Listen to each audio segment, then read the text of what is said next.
बहुत ही प्यारा वचन है। जब भक्त बाबा की नगरी जाते हैं, देवघर जाते हैं, तो रास्ते में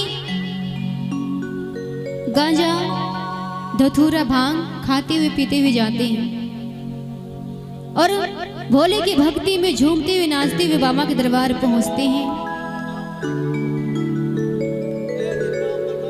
और बाबा को मनाते हैं। तो आइए कैसे मनाते हैं तो भजन के माध्यम से सुनते हैं। एक बार तमाम भक्तजन जोरदार से जयकारा लगाएंगे।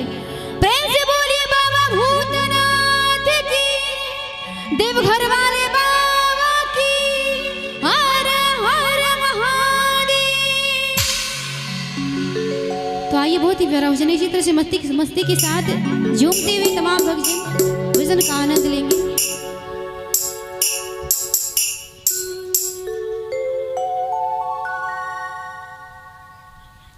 देखो शिव जी की सेना चलल बा, चारों ओरिया तहलका मचल बा,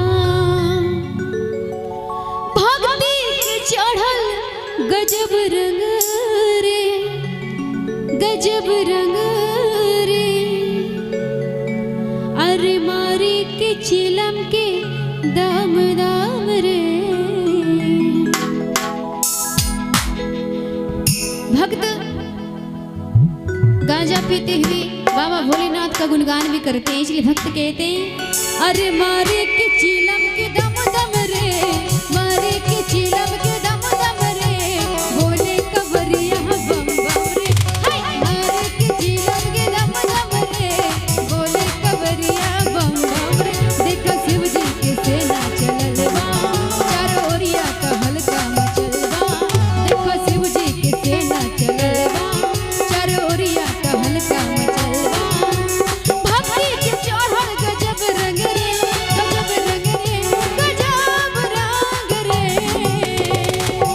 प्रेम से बोलिए शंकर भगवान की, हर हर महादेव। और कहना मारे के चिलम के दम दम रे, मारे के चिलम के दम दम रे, बोले कवरिया बम बम रे, हाय मारे के चिलम के दम दम रे, बोले कवरिया बम बम रे।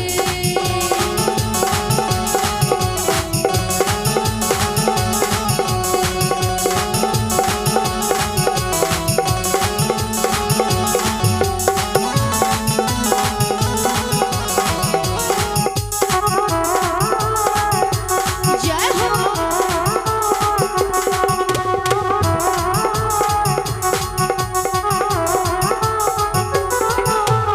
और देखें सावन सुहावन की गजबे नजारा,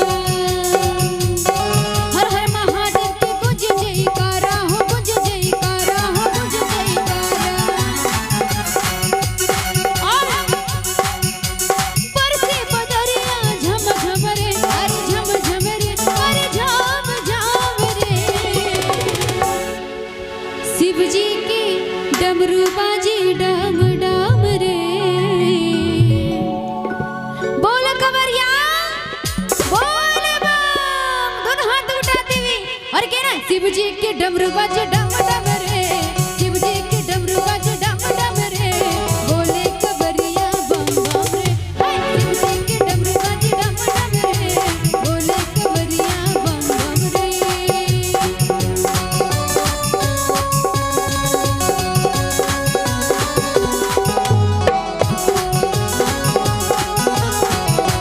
जय हो।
भक्ति नाचे छाम छाम रे।